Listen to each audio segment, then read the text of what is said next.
I think it's about time I dropped my own deck profile.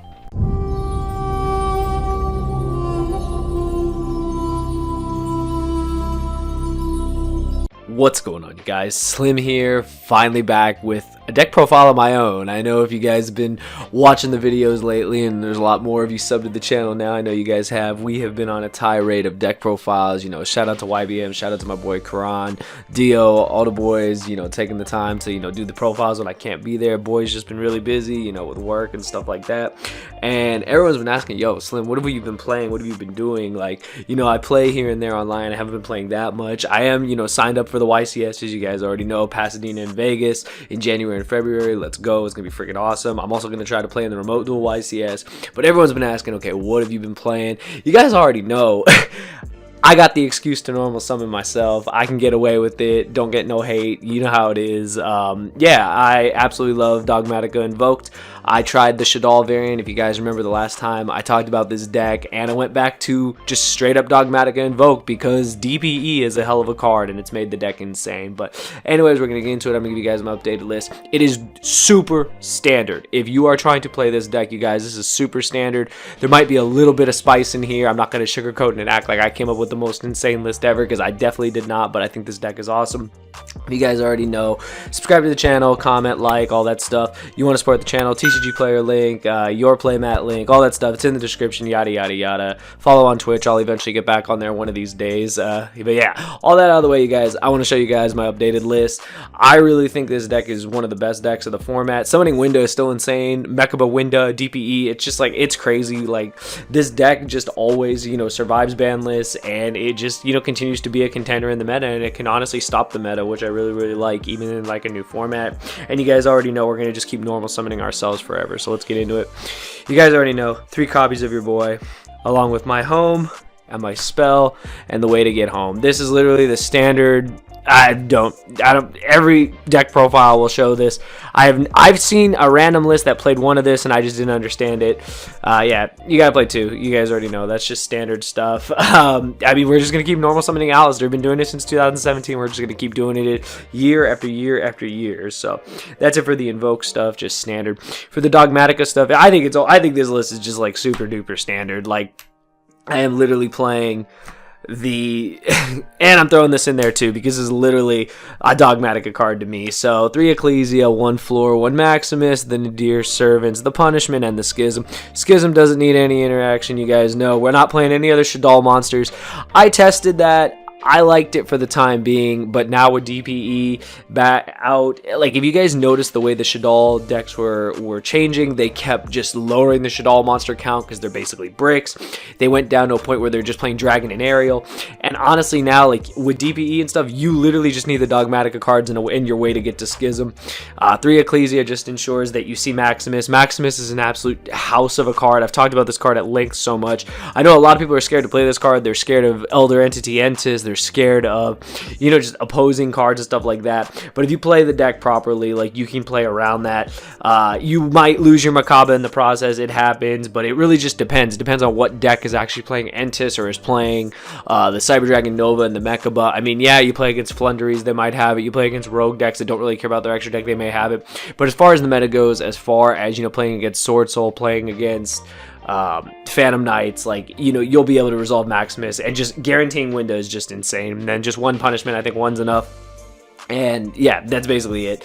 I don't need to talk about these cards at length. You guys already know. I've shown them, I don't even know how many times at this point. But the new engine of the deck, and I mean, I think every deck in Yu-Gi-Oh! Right now is playing this. Like, I honestly feel like every deck I've seen is playing this in some shape or form.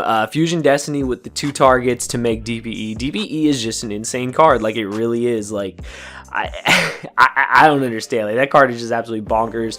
It's fantastic for heroes, but every deck can basically play it. The fact that these 2 targets can do stuff is like nuts. The fact that you can just, you know, hard draw a card, special it off of Dasher's effect. The fact that you can draw 2 off Celestial is crazy. Like, this is just one of the most insane engines, and I feel every deck that wants to compete this format should be playing it if your deck can support it. It's just that strong. It's just that powerful. There was a time we were playing Dragoon in the deck. I honestly think this is better. I know Dragoon is a crazy card. I've played decks with Dragoon before, but just the versatility that DPE brings to the table is just insane. just giving you out, just being able to trade card and just keep advantage is just insane. And yeah, no, I think this engine really is the best way to go right now. So that's why we're playing it. I mean, I feel like I said, every deck needs to play it. Now for the hand traps, I'm only playing 6, and I'll explain why. So I have just 3 Ash and 3 Impermanents. I did have 3 Nibiru in here. Those actually went to the side deck. If you guys are looking for the side deck, it'll be over on Patreon. Shout out to my patrons. I know I haven't posted in a while, but I honestly haven't done any deck profiles of myself, so that's why. But yeah, the side deck will be over there if you guys want to see it.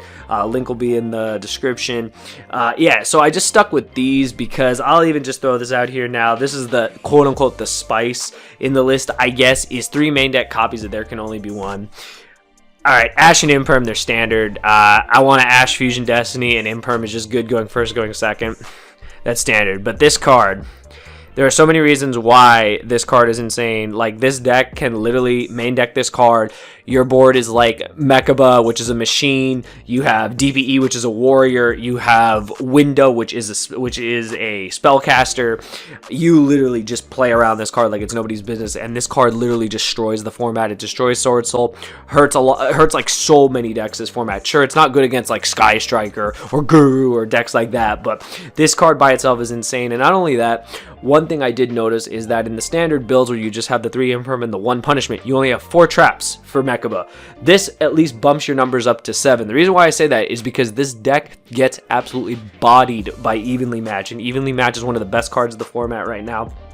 At its worst, this card can be a discard for Mechaba to hopefully survive through Evenly Matched. So I think this card is absolutely insane. Definitely test it out in the main deck. I was skeptical at first. I actually got this idea from a list I saw in PAX LCS. So shout out to PAX. Shout out to the player that played this. And as soon as I saw it in the main deck, I was like, yeah, this is insane. Like, this deck literally supports this card like it's nobody's business. So there's no reason not to try it out in the main deck. I decided to test this over Nibiru. If you don't like it, put Nibiru back in the main deck or put another hand trap that you think is more versatile. But I think this card just absolutely warps the format, and that if your deck can support it, you definitely should be playing it. So yeah, There Can Only Be One is just nuts to this format. It really, really is. Now for the last of the deck, it's just the power spells. So 3 Prosperity. This is just standard in this deck. Like, you never banish 6, in case you guys are wondering. You just banish 3 depending on what your hand setup is. This helps you bait through Ash, bait through hand traps, and not only that, it can just help you see cards, and that's all you really need to do with this deck.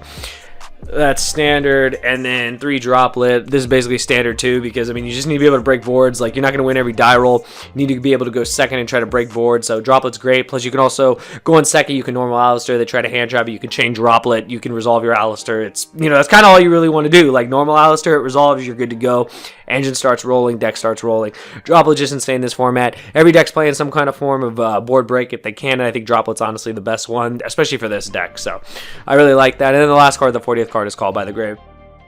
Why wouldn't you play it? Like, why wouldn't you play it? It's good going first, good going second. Like, it's just a good card in general. But that's it for the deck, you guys. It's a clean 40. The most standard list. Guaranteed the most standard list you will ever see, I think, for this format. So, yeah, if you guys want standard, you guys want a good starting point, that's why we're showing the list. That's it for the main deck. We'll just go to the extra deck real quick. The extra deck is also extremely standard. So 2 copies of Mechaba, the 1 Purgatrio, the 1 Raijin, and the 1 Agoides. So happy this finally came in secret rare to match all the other Invoke monsters. So all this is pretty standard, I think. Purgatrio, you play fire. There's fire monsters in the format. This can just win you games. Closeout games as well. This is against the barrier statue, the wind statue, and then yeah, Agoides is Agoides. That's all standard. Yeah, shout out to YBM, shout out to your playmat. You want to get cool custom sleeves like this, you know, link in the description. We got that, and then this is just this card. I don't know what they were thinking when they printed this card. Like, this supposed to be hero support, it became generic support. This card is ridiculous. DPE is absolutely insane, so gotta play it. 1 Titaniclad, we're playing a bigger Dogmatika engine, so it makes sense to have this. Plus, with one of the combos, depending on how your hand is, like, you can send this and you send this in Construct, and then you have your Dark still to make Winda off of Schism, and then you just add back your Schism with Construct. So there's that. So just standard stuff, and then of course the 3 shit all names. That's it. Nothing to explain here. A lot of times you're banishing this off Prosperity, to be honest, so that'll come up a lot. You can even banish Titaniclad. It just really depends on, you know, how your hand is. And then I am playing 2 copies of Entis, so I go back and forth because I have seen some lists that play 1 copy of Entis and a 2nd copy of Winda, because there could be another situation where you might be able to make a 2nd Winda. It hasn't come up for me yet, so I'm still testing the 2 Entis. But yeah, Entis is just really strong, obviously, for Nadir to break boards and then punishment. You know, pop 2 is insane.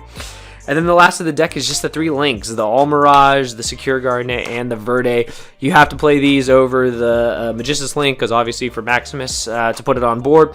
Then Verde is there if it does come up. I'm going to be honest, this is probably the first card I always banish off Prosperity. Through a lot of testing, I think it's come up maybe once or twice where I've actually gotten to 2 monsters in later turns in the game to actually make it and then send Fusion Destiny to like solidify the game. But honestly, it doesn't come up that much, but you'd rather have the utility in the extra deck than not have it. But that's it, you guys. That's a list. Let me know what you guys think. Smash that like button if you guys enjoyed. Feel good to finally do my own profile again. As soon as things settle, you know your boy will be back. I do have to, you know, start testing and stuff once things settle, because, you know, Pasadena coming up, Vegas coming up. Vegas will be a different format, but for this format, I think this deck is super strong. Try out the Tikaboos in the main deck. I think they're pretty solid. Again, side deck will be over on Patreon. And yeah, let me know what you guys think, and I'll see you guys next time. Thank you for watching. Thank you all for watching the video. I hope you guys enjoyed, and a special thanks to all my patrons. It's because of you, after all these years, I'm still able to make this type of content. Hopefully you guys will check out some of the videos that are suggested here for you, and just remember, you guys, it's not just a game, it's a lifestyle. Thanks for watching.